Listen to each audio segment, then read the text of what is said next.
Krishna dear devotees, welcome to this morning Srimad Bhagavatam class. Jaya Radha Madhava Kunja Vihare Radha Madhava Kunja Gopijana Vallabha Iva Gopijana Vallabha Girivardhana Jan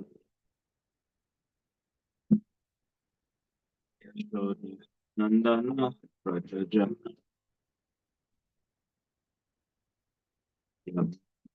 Ira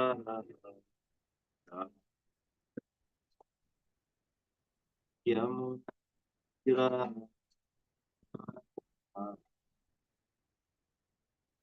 Yamuna Tira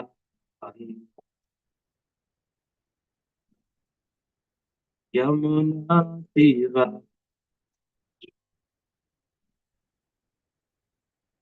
Jaya Dama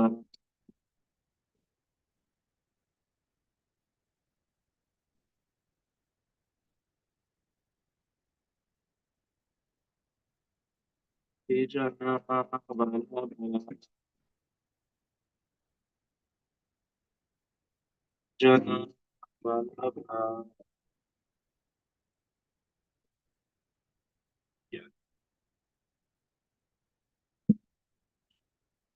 Yashoda Nandana Brajajana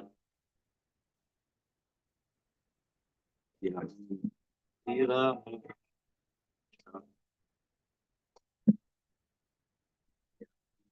Tira Yamuna Tira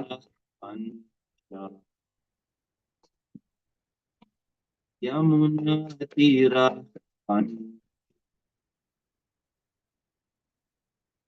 Hare Krishna Krishna Hare Hare Ram Hare Ram Ram Hare Krishna Krishna Krishna Hare Hare Ram Hare Ram Hare Hare Krishna Krishna Krishna Hare Hare Ram Hare Ram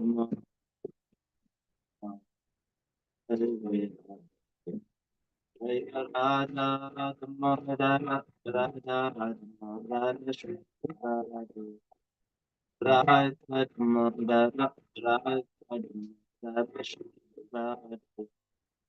Radha Prabhupada, Jaya Prabhupada, Jaya Prabhupada, Prabhupada, Prabhupada.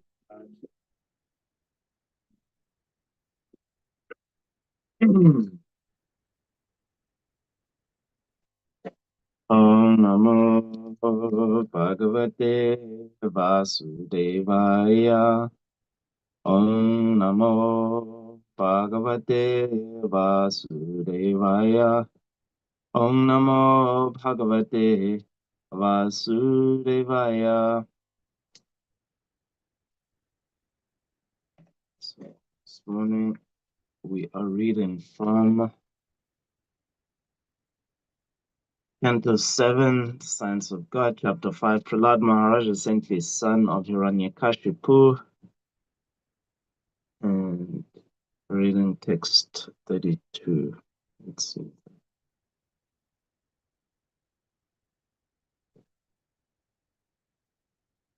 Naishamatista Vadurukramangrim Sprishatyanartha Pagamo Yadartha Mahi Yashampa Darajobhishekam Nishkinchananam Navrinitayavat Naishamatista Vadurukramangrim Sprishatyanarta Pagamo Yadarta Mahiyasham Padarajobhishekam Nishkinchananam Navrinitayavat Naishamatistavad Urukramangrim Sprishatyanarta Pagamo Yadarta Mahiyasampadarajoabhishekam Nishkinchananam Navrinitayavat.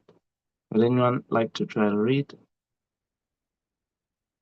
Naishammati stavadaru kramangrim sprishat yata pagamo yataha ahiyasam pararajo bhishekam ishkinchananam navridita yavat. Thank you, Prabhu. Anyone else?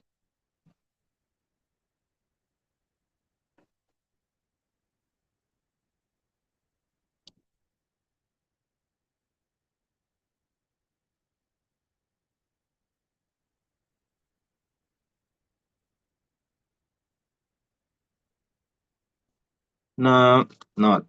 Some of these. Matihi, the consciousness. Tavat, that long. Urukrama Angrim, the lotus feet of the Supreme Personality of Godhead, who is famous for performing uncommon activities. Sprishati does touch. Anartha of unwanted things.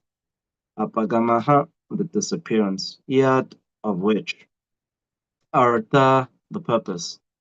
Mahiyasam, of the great souls. Mahatmas, or of the great souls, the Mahatmas or devotees.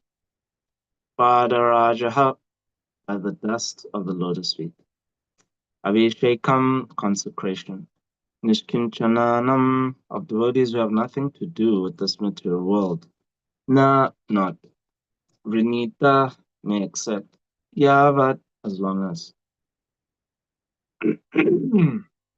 Translation.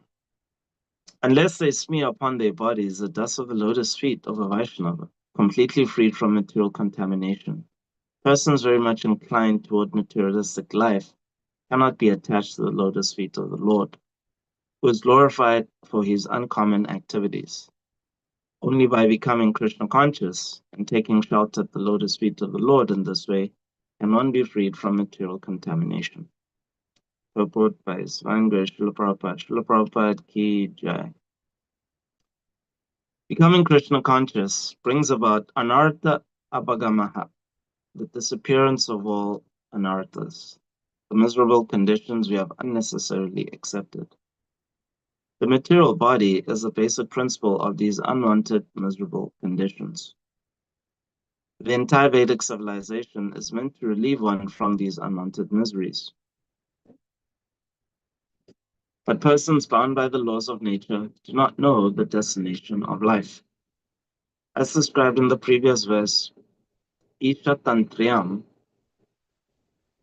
Urudamni Badhaha. They are conditioned by the three strong modes of material nature. The education that keeps the conditioned soul bound life after life is called materialistic education. Srila Bhaktivinoda Thakur has explained that materialistic education expands the influence of Maya. Such an education induces the conditioned soul to be increasingly attracted to materialistic life and to stray further and further away from liberation from unwanted miseries. One may ask, why highly educated persons do not take to Krishna consciousness? The reason is explained in this verse.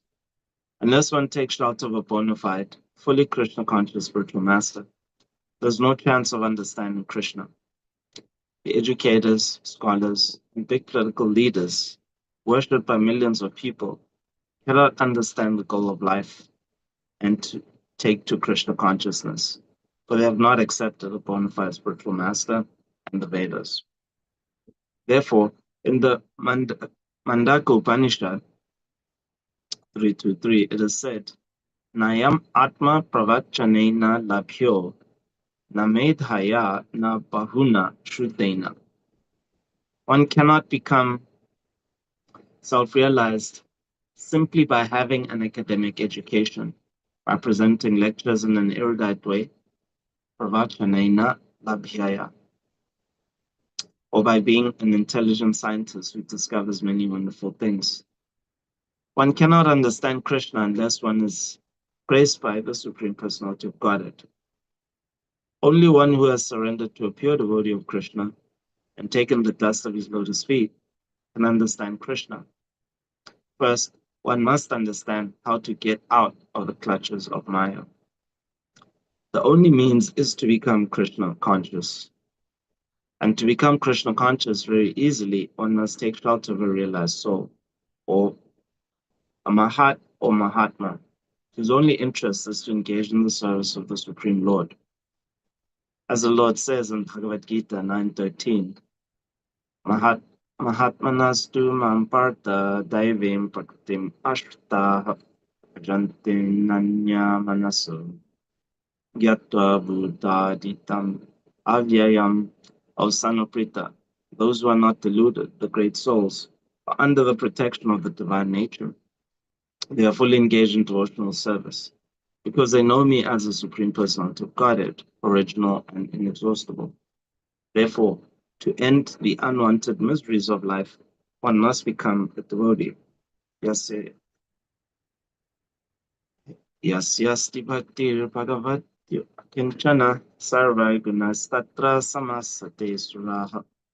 One who has unflinching devotional faith in Krishna consistently manifests all the good qualities of Krishna and the demigods. Yasya deve parabhakti rita deve tata guru tasyaitaka tita hyarta prakashante mahatmanaha. Only unto those great souls who have implicit faith in both the Lord and the spiritual master are all the imports of Vedic knowledge automatically revealed. End quote. Vitashtara Upanishad 6:23. Yam evaisha vrinutitena labhyastasyaisha atma vrinute swam. The Lord is obtained only by one whom he himself chooses. To such a person he manifests his own form. Upanishad 3:3. These are Vedic injunctions. One must take shelter of a self-realized spiritual master, not a materially educated scholar or politician. One must take shelter of a niskinchana, a person engaged in devotional service and free from material contamination. That is the way to return home back to Godhead.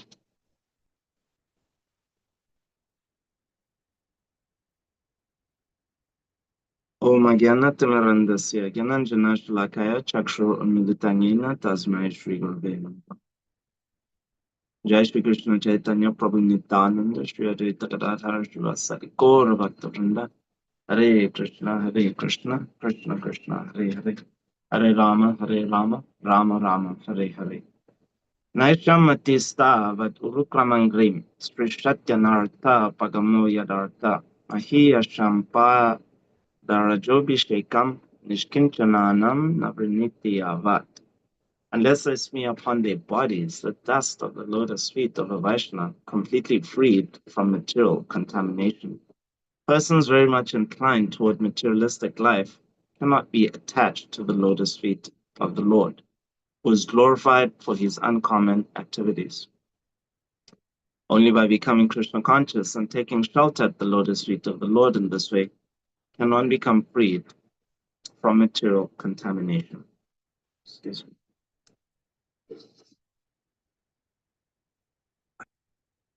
Okay.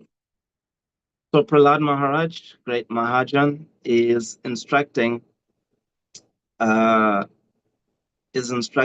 his father actually how to become immortal. So here we the discussion or this entire episode, the whole thrust of the plot is that Hiranyakashipu, he wanted to become immortal. So after the death of his brother Hiranyaksha, he devised, he surmised that actually the way to avoid this situation, to avenge the death of the death of his brother, and also to not become like his brother, in other words, die, um, he's going to take up austerities and become immortal, right? But his son is actually going to directly challenge his position of immortality. Uh, and here he is fearlessly, uh, basically letting his father know that actually your self-interest, you, you devise the means to actually attain your self-interest through austerity, through penance, through sacrifice. And yes, you got all these benedictions from Brahma. However, um, you still don't know. You still haven't achieved your self-interest in becoming immortal.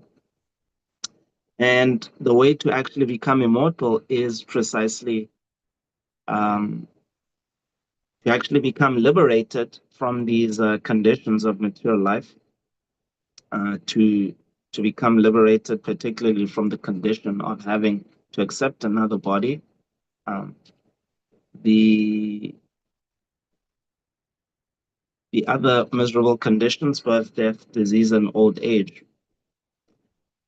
You may have achieved it right now, my dear father, but however,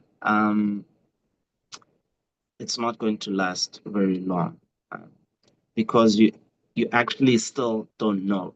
And so this is instructive. This verse, Prabhupada would recite it. It was one of the common verses that Prabhupada would recite. And this is actually the means of becoming liberated. So if you look at it, Prabhupada has spoken, has explained it in more detail in the purport how this actually works. So we can begin with the verse and we can see that Prahlad Maharaj is saying, unless one smears their body with the dust of a lotus feet of a Vaishnava who's completely free from material contamination, then you become inclined to the very thing that binds you. And the very thing that binds you is the materialistic way of life.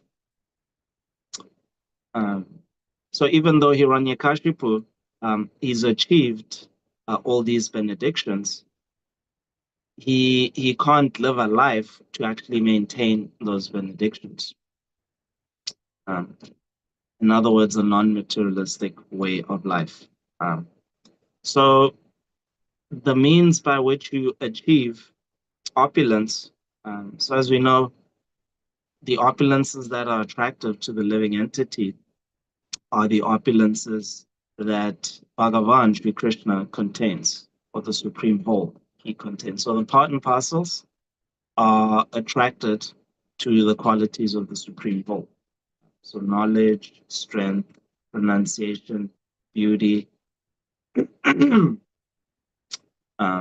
these opulences, the living entity, because they have a natural attraction towards these opulences, then they see those opulences as their means for escaping the conditions of life.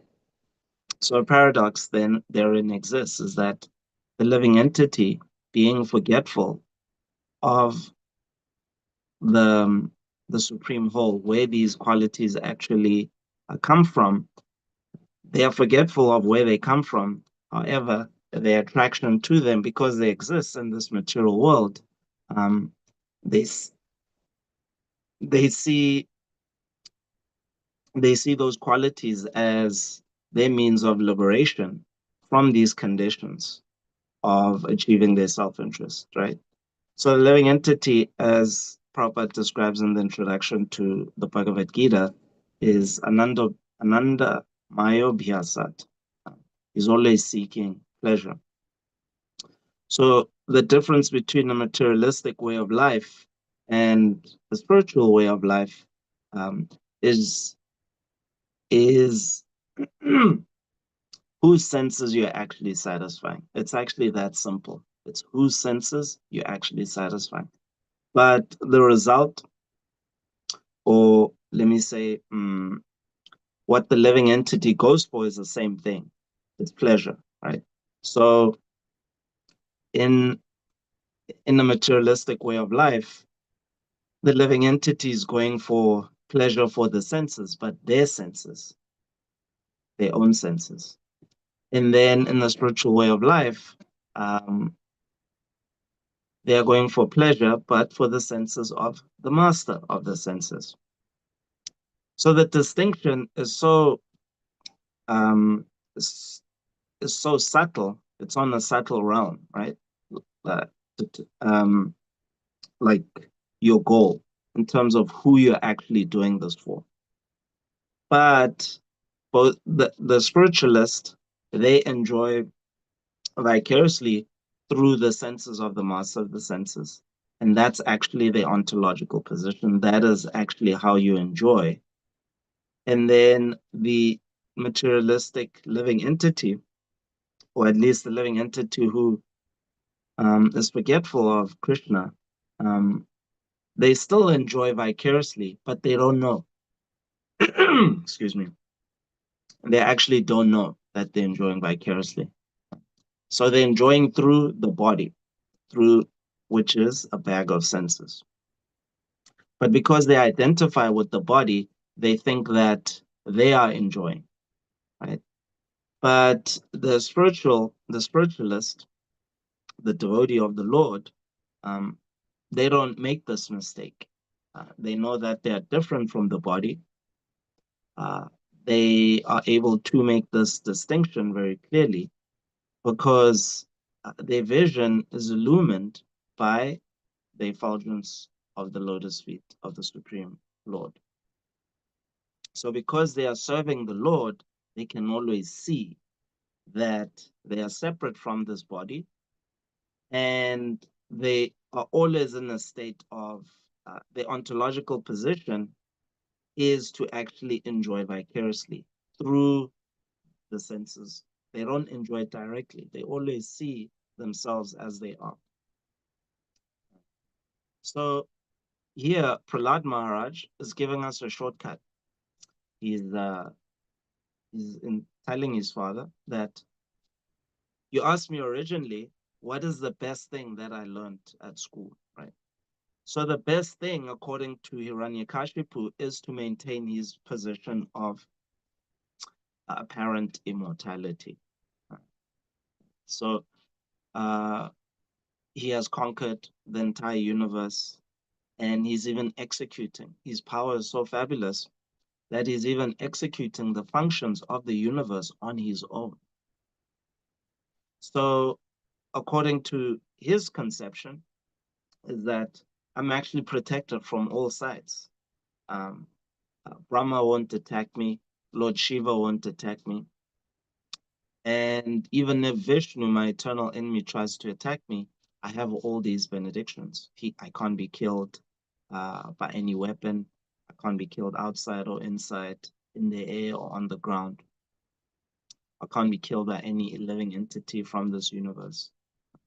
So according to Hiranyakashipu, the best thing that Prahlad should have learned at school is the thing that actually maintains his position, this formidable position of strength.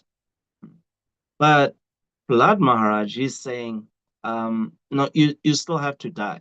So the person who gave you these benedictions, he has to die. He didn't give you immortality, so you also have to die. So because he has to die, you also have to die, even though in your own mind you're thinking that you don't have to die. So according to Prahlad Maharaj, the best thing that he actually learned from school is the very thing that his father is wanting to maintain, which is immortality. And the shortcut to that is to smear your body with the dust of the lotus feet of a Vaishnava. So why does this work? Well, again, coming back to the original cause of bondage by the living entity is that they mistaken their identity as this body, right?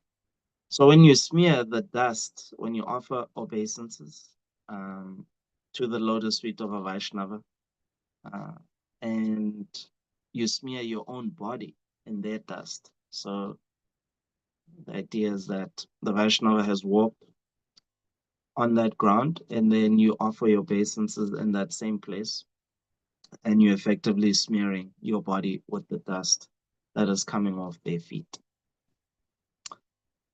So what's happening there is that that action is actually liberating you from your false ego. So the living entity is covered by this misconception that they're actually this body. Lord Kapila Devi explains in the third canto to his mother that the process of creation is that the living entity is first covered by this false ego.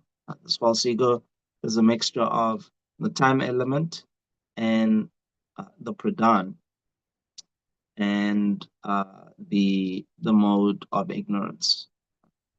So the base mode of ignorance, tamas. And at the heart of this tamas is that I'm actually this body. Right. So when you offer your obeisances to a liberated Vaishnava, right? So a Vaishnava, they have lotus feet, just like the Lord, as Prabhupada is explaining here, because they are always serving the Lord. They don't make this mistake. And so by dint of serving the feet of somebody who is living this way, who's always seeing this way, then you too, by this act, you're also you also get that quality of seeing yourself as being separate from this body. And the vision of seeing yourself is coming from this act of, humbling yourself and offering your head, your entire body. Yeah. So when you are spread out dandavats, or offering your head at the feet of a Vaishnava, you're actually offering your body. Yeah. And so by this repeated action daily, every time you see a Vaishnava who's liberated just like Krishna, right? Lotus feet of a pure devotee, because you're offering your body regularly and in service, gradually you're actually becoming anartha apagama. The disappearance of all anarthas is actually taking place. And the root of all these anarthas is this misconception, is rooted in the false ego. And so then by this act of offering your obeisances repeatedly, you are becoming anartha apagama. So here Prabhupada explains that because Bhaktivinoda Thakur, Srila Bhaktivinoda Thakur has explained that materialistic education expands the influence of Maya. Such an education induces the conditioned soul to be increasingly attracted to materialistic life and to stray further and further away from liberation from unwanted miseries. So remember, if you recall in this conversation, Prahlad Maharaj, when he was being educated at the school of Sanda and Amarka, he didn't like seeing people as friends and seeing other people as enemies. He didn't like this philosophy. So this is a core aspect of materialistic life, making this differentiation. Because when you see other people as friends and other people as enemies, you're seeing their bodies. But his vision is that, well, the vision of somebody who is anartha apagama Right? There's no anarthas. They see themselves as part and parcel of Krishna, and therefore everybody else is part and parcel of Krishna. Their bodies are part and parcels of Krishna. The entire universe, they can see that just as Lord Brahma also, he knows very well that the ingredients he used to construct the 14 planetary systems are part and parcel of his father, Garbhodakshaya Vishnu. And his father is an expansion of Krishna. So that vision, Brahma always sees that. And the devotee, the pure devotee, who's become Anartha Apagamaha, also always sees that. He sees everything, 14 planetary systems, the living entities, everybody is part and parcel of Krishna. And so, therefore, he doesn't stray further and further away, as Bhaktivinoda Thakur is saying here, or as Prabhupada is citing Bhaktivinoda Thakur is saying here, this expansion of the influence of Maya doesn't take place. Because Maya's potency, or at least Maya's function, is to cover the living entity and then kick them away. Right? So that influence of covering and kicking doesn't take place for a Vaishnava who's repeatedly offering the obeisances to the spiritual master. Then Prabhupada is explaining here why one may ask why highly educated persons do not take to Krishna consciousness. So this expansion of Maya is the expansion of the 5 layers of ignorance which Brahma created. Tamisra, under Tamisra, Tamas, Moha, and Mahamoha. At the root is Tamas, is this actual ignorance, being envious of the Lord, just like Hiranyakashipu, Tamisra, having anger towards the Supreme Lord, that why should he enjoy?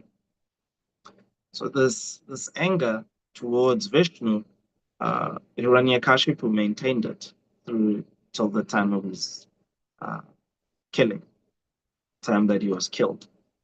He had this extreme anger. So whereas with and therefore he doesn't like devotees, right? But here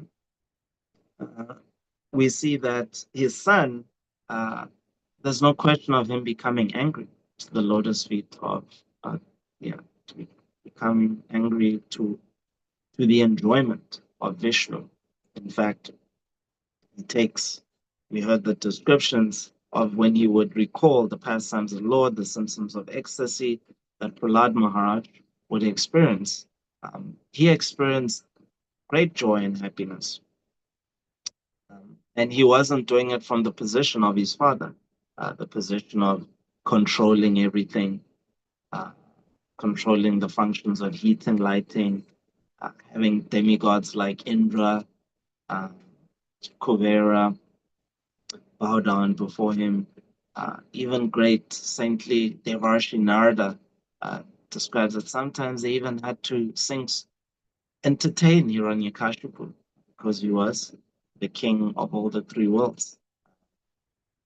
And so this position of seemingly having all your dreams come true and having all the pleasure, his son was actually experiencing more joy, more ecstasy than his actual father. Why? Because he didn't have this Tamistra, this expansion of this layer of ignorance. Tamistra wasn't actually there. He didn't feel any anger towards Vishnu and his own spiritual master, who's a Vaishnava, Narada Muni. There wasn't any anger. And therefore, he was completely free from this contamination. Similarly, even with under Tamistra, right, is that Hiranyakashipu's policy was to, under Tamistra is this conception that death is the end. Death is the end of everything. But Prahlad Maharaj, he had full knowledge that actually the life of the spirit soul persists even after the destruction of this body. So his father's policy was to protect this body by all means, and uh, it appeared that he actually had an unconquerable body. So from his Kamandalu, he sprinkled some nectar and Hiranyakashipu's body, which was just really a skeletal frame that ants had built up. Um, all the flesh had been eaten. It got reconstructed by this nectar and was completely golden, strong, couldn't be penetrated by any weapon. So it looks like, and from Hiranyakashipu's perspective, that, yeah, I have a stronger body than you, Prahlad.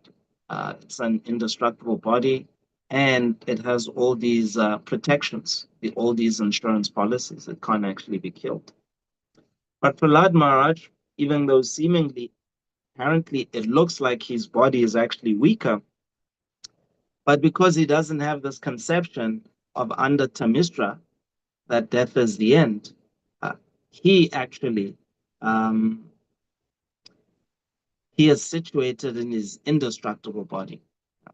As Krishna explains in the Bhagavad Gita, that the soul can't be dried up by the wind, can't be burnt up by fire, can't be moistened by water.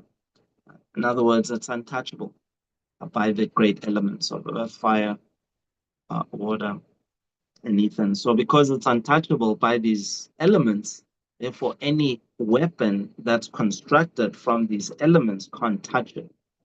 It can't actually. So Hiranyakashipu wanted to get all these qualities, right, of complete military protection for his own body. But Prahlad Maharaj, because he's not affected by the sanartha of under Tamistra, that death is the end of all of this body, that death is the end of everything, then actually he's fully situated in his indestructible original body. That is part and parcel of Krishna. So Vishnu can't be killed. And so for the living entity who is not covered by this Maya, this under Tamistra, then they similarly get this quality. They can't be killed. So I've been listening to, there's this very interesting podcast um, about the lives of autistic children and also savants. So there's one savant who, savant syndrome is, what characterizes it is that their brains, it's called synesthesia, where the senses aren't separate in terms of how they process information. So they're not separate, so they merged. So one savant, his gift that he has is that his vision of reality is basically he sees the world as like pictures. So it's not like a flowing like HD video that we see it. So for him, he just sees frames. So if you had to, like a cartoon, and it was like, those frames were like played out slowly instead of quickly, he just sees snapshots. So he sees everything as vectors, right? So even when he looks at water, flowing water, he can see, yeah, the planes of the water and like the tangents and all that. So he's come up with a theory of everything. So the scientists, what takes them a very long time to understand quantum phenomena, he's come up with a theory of everything. And he explains that, and basically when you hear his theory, it's precisely what Krishna is actually explaining in the Bhagavad Gita about knowledge being about qualities. Right? So, for example, when he's asked, okay, so why is it that when people have near-death experiences and out-of-body experiences, they describe their life flashing, across their eyes so they can see everything. And the feeling that they get when they're at those places, it's they can see even people who've passed away, and they just feel this incredible joy and love. So he gives a quantum explanation that actually all living entities, everybody, when they're experiencing reality, they're experiencing it from the projection of this body. So the projection of this body is the senses. Uh, so each person has a specific uh, senses, a set of senses, and you perceive reality according to that. When you have an out of body experience, um, the common description is that you are merged with other living entities, and you have access to all this information, and the feelings of it is that it's joy, it's love, about this place of unity. And basically, when you hear his explanation of the theory of everything, it's precisely what Krishna is saying, what knowledge is, which is state specific.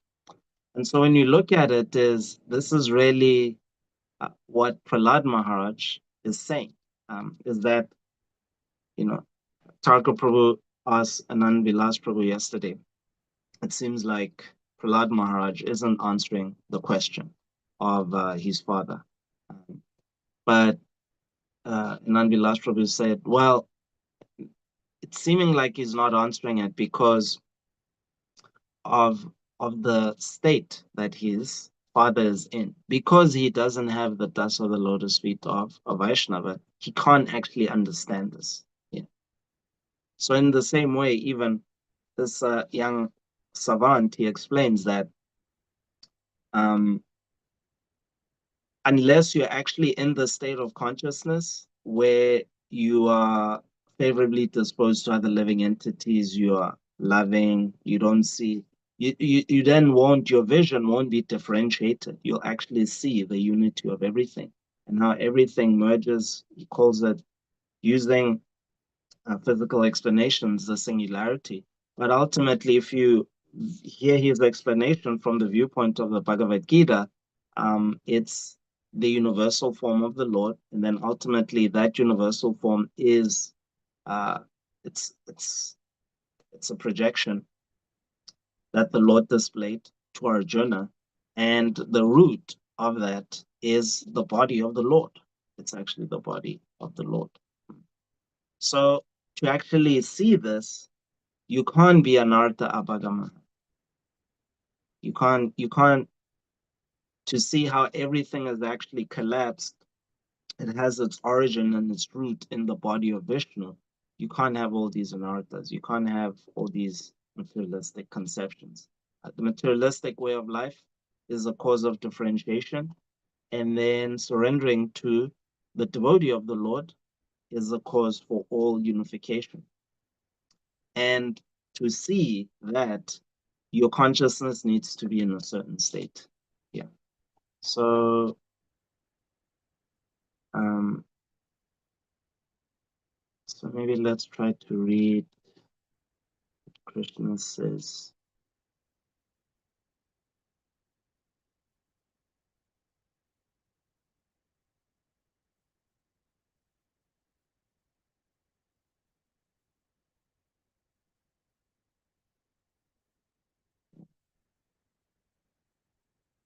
Okay, dear devotees, so that's basically, um, it's been a while since I last gave class, so a little rusty. So I hope that description of the instructions of Prahlad Maharaj was beneficial. And thank you, dear devotees. Hare Krishna. Are there any reflections or corrections? Hare Krishna. Hare Krishna, Prabhu. Thank you. Very nice class. I I always enjoy your classes. for a host of reasons.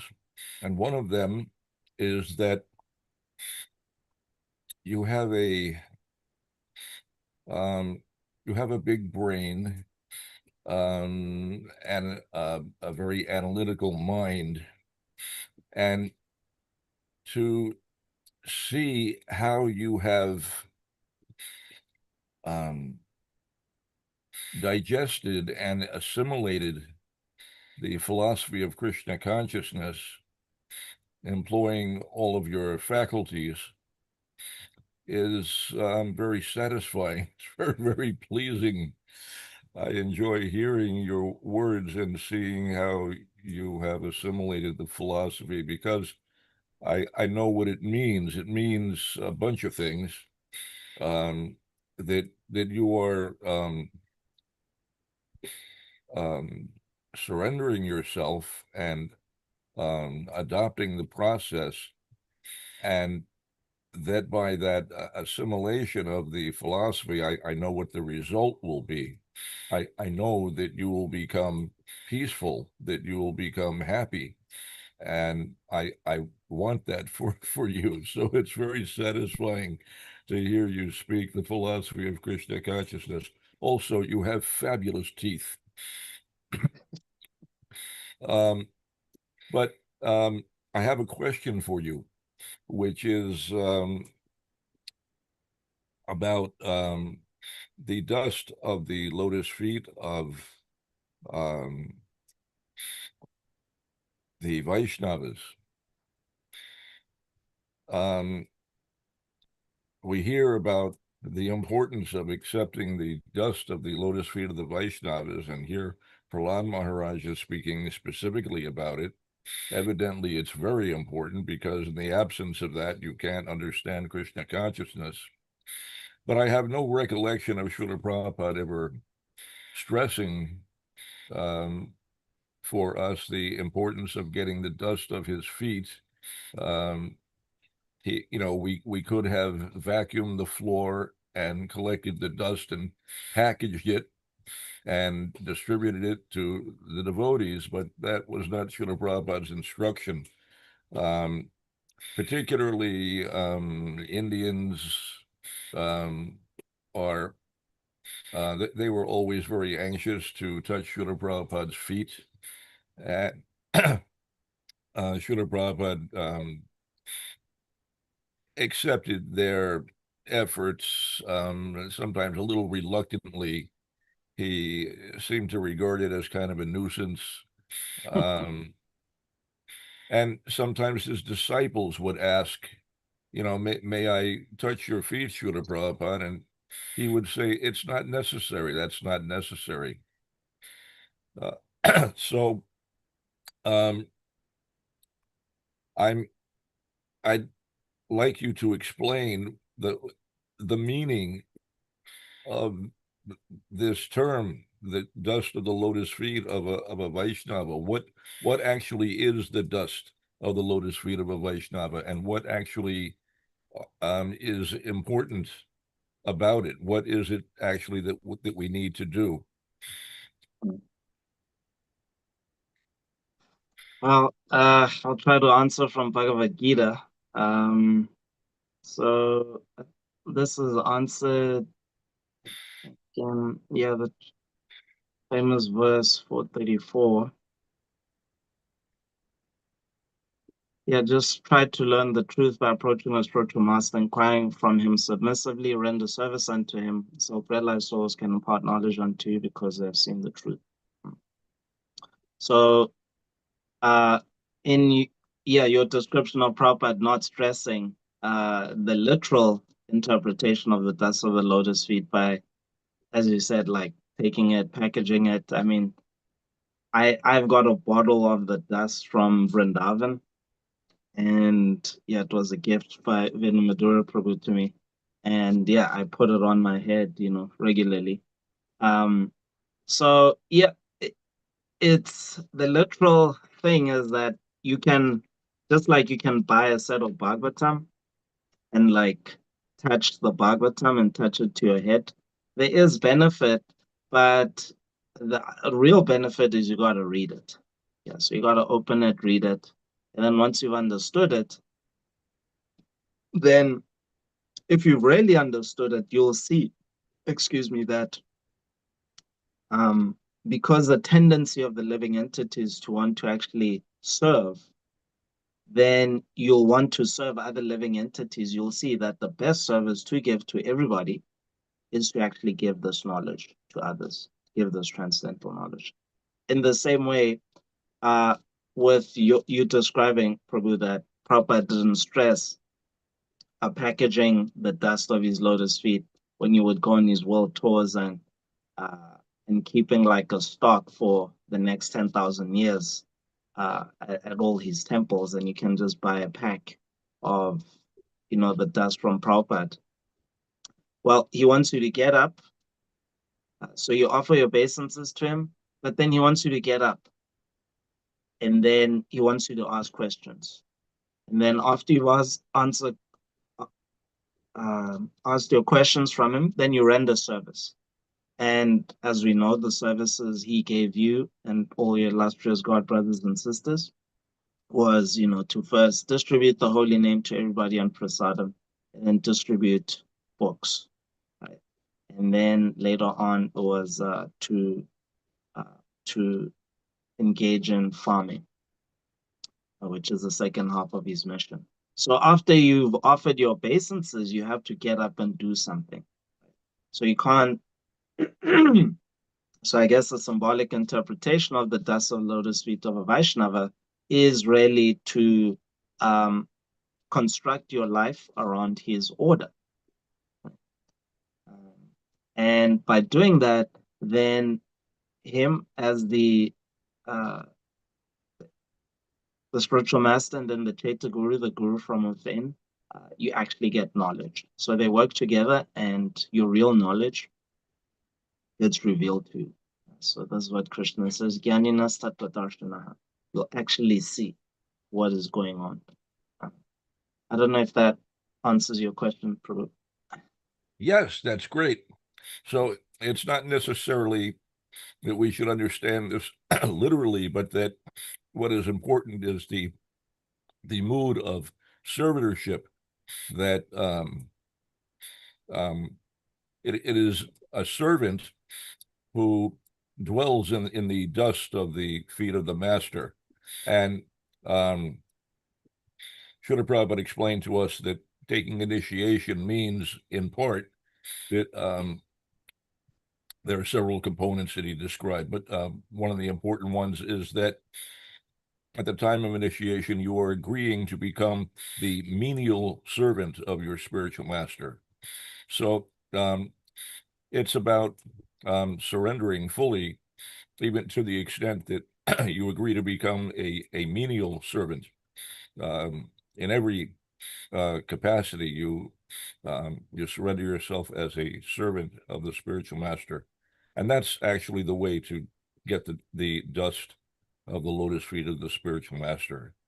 Um, Dwell always in the dust of his lotus feet by rendering service. So the mere touching of the feet by so many individuals it's not useless, but if they're not actually adopting the mood of servitorship, then they're missing the real value. As you pointed out, like Srimad Bhagavatam, the real benefit is to read it. It is worshipable. You can offer arati to Srimad Bhagavatam, and sometimes devotees do that. Srila Prabhupada suggested for Sankirtan devotees, they don't have deities with them traveling. You can worship the books, and we actually did that. We would create an altar by just putting some books up and um, and chanting to the books and actually offering arti to the books. That could be done, but the books are worshipable. But as you say, to actually read them, that's the real benefit. Um, so same with the lotus feet of the spiritual master or any great Vaishnava. Um, to touch the feet is beneficial, but the real benefit is actually to render service. So thank you very much. Hare Krishna. Thank you, Prabhu, for your kindness always unto me, and just encouraging me. I really appreciate it. Thank you. I saw a hand from Zoom user, but I guess they dropped it.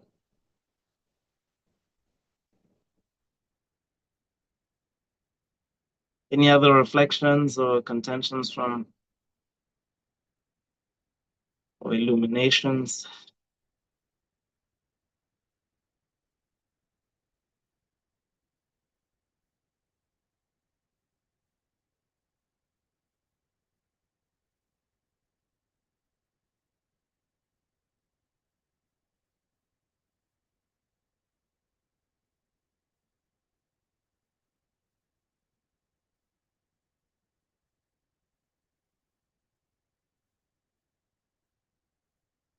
So here, this is the verse I was looking for in the 13th chapter, where Krishna is explaining to Arjuna humility, pridelessness, non-violence, tolerance, simplicity, approaching a bona fide spiritual master, cleanliness, steadiness, self-control, renunciation of the objects of sense gratification, absence of false ego, the perception of the evil of birth, death, old age, and disease, detachment, freedom from entanglement with children, wife, home, and the rest, even-mindedness, pleasant and unpleasant events, amid pleasant and unpleasant events, constant and unalloyed devotion to me, aspiring to live in a solitary place, detachment from the general mass of people, accepting the importance of self-realization, and philosophical search for the absolute truth. All these I declare to be knowledge. Besides this, whatever they may be, is ignorance. So yes, devotees, our self-interest lies in the cultivation of transcendental knowledge. It's not in this world, although knowledge has been commoditized, academia has been captured by the mercantile class of people, and it seems like knowledge isn't so aspirational because it's just another thing as part of the free market. But real knowledge, it gives you freedom from the birth, freedom from birth, death, old age, and disease. It gives you association with Krishna. So if we just stay situated in the dust of the lotus feet of our gurus, then this verse, Trinada Pisuni Chaina Taroriva Sahishnina Amani Namani Dena Kirtanya Sadahari. We can always chant the holy name of the Lord, and when we do that, we're always with Krishna. So despite what conditions they may be outside, struggles to pay bills, struggles with the body, various diseases, um, struggles with relatives, struggles with old age, struggles with sleep, struggles in relationships, whatever they may be, when you just say Hare Krishna, you'll actually feel the presence of the Lord, just as Prahlad Maharaj felt it. Prahlad Maharaj was fearless. He was Abhay, just like Prabhupada was Abhay, because then they would chant Hare Krishna, Krishna Krishna, Hare Hare, Hare Rama, Rama Rama, Hare Hare. They saw themselves as just a speck of dust in the dust of the lotus feet. They could see that, yes, this is actually my constitutional position. And when you see yourself in that way, that you're just a speck, actually, then you're very happy because you see yourself as you are, very tiny, very dependent on the Lord. And your joy is that the Lord will always be there for you, will always protect you. So yes, today, let us cultivate this, this cultivates transcendental knowledge by remembering the gratitude, by feeling the gratitude of having the shelter of a bona fide spiritual master. I think everybody on this call is initiated. Oh yes, we have a question from Dinapalika. Prabhu, thanks for your class. I was wondering when you were talking about Anda Tamisra, in relation to Prahlad Maharaj and Hiranyakashipu that, like this world is the world of Kunta, and every devotee, every person has experienced some anxiety in this world.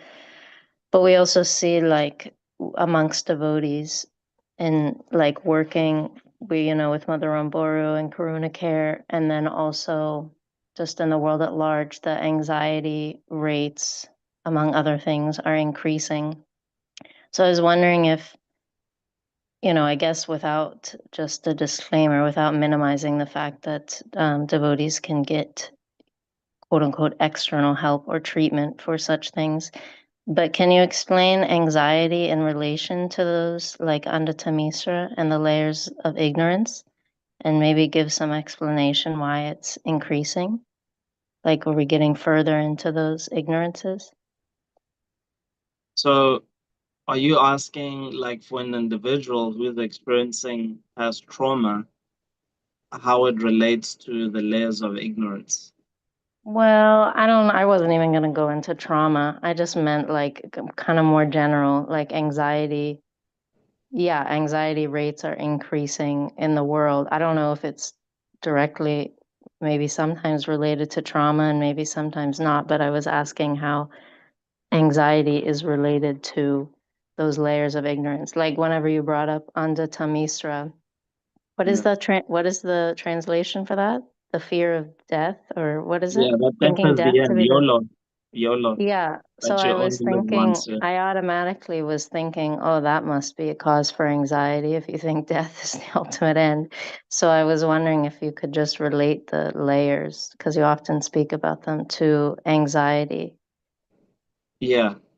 Yeah, okay. Yeah, so Tamisra, the definition of it is anger towards the enjoyment of the Lord. Under Tamisra is YOLO, that death is the end of everything. Then Tamas is, then if death is the end of everything, then the next layer is that, okay, well, I'm this body then, because I can see that the body is going to die. And so there's nothing else. Because if death is the end of everything, then there's nothing beyond what I can perceive. And so therefore I'm this body. And then if I'm this body, then moha, that my self-interest lies in sense gratification. And to expand my sense gratification, I go into mahamoha, which then to please the senses of other bodies that are related to my body, right? So it's this these layers of ignorance. You can see that each one has anxiety associated with it. So if you're angry about somebody else enjoying, then you can't be grateful for what you have, right? Uh, Ultimately, if you're angry at the Lord, right? Because a subset of Tamisra is his parts and parcels. You become envious of his parts and parcels.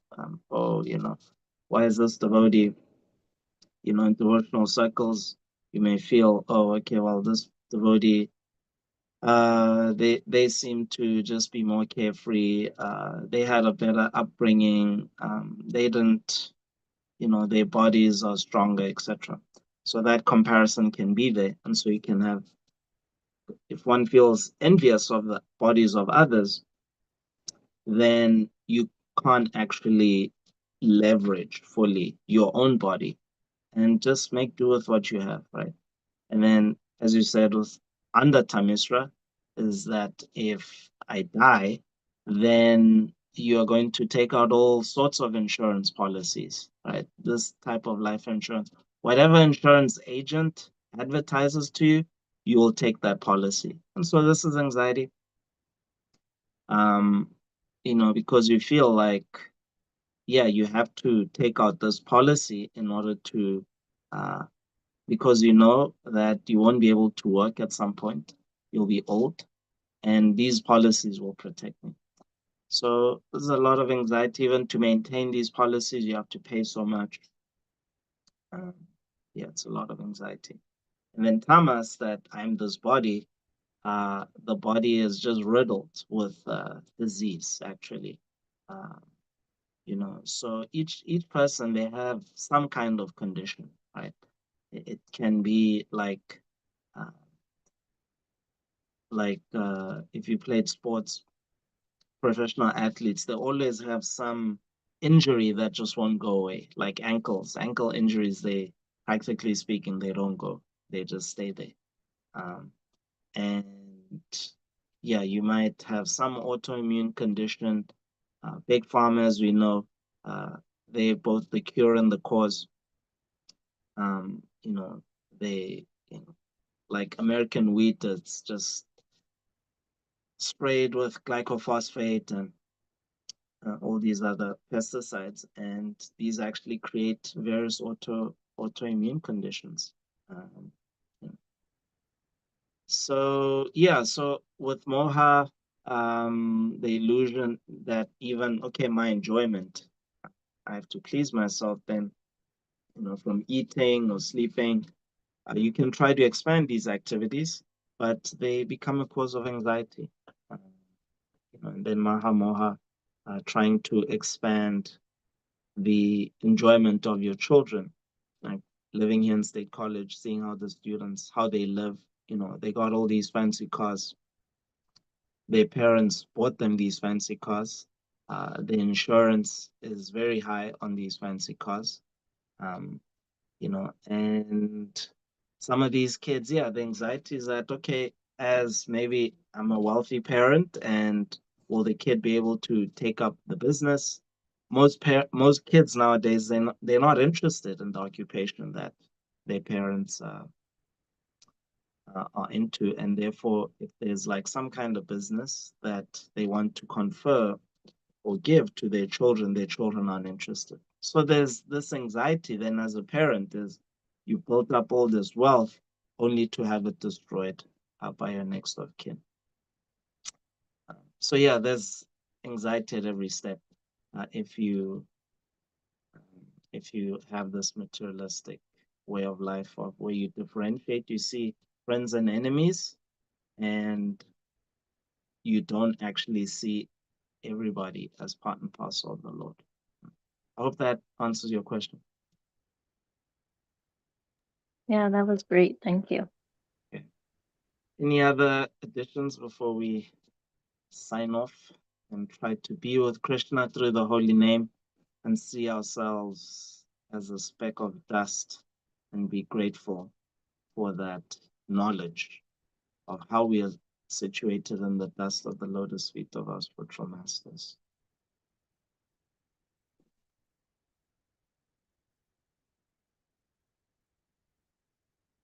Grantaraj, Srimad Bhagavatam ki jai, Srila Prabhupada ki jai, Nitai Gaur Premanande, Hari Bol.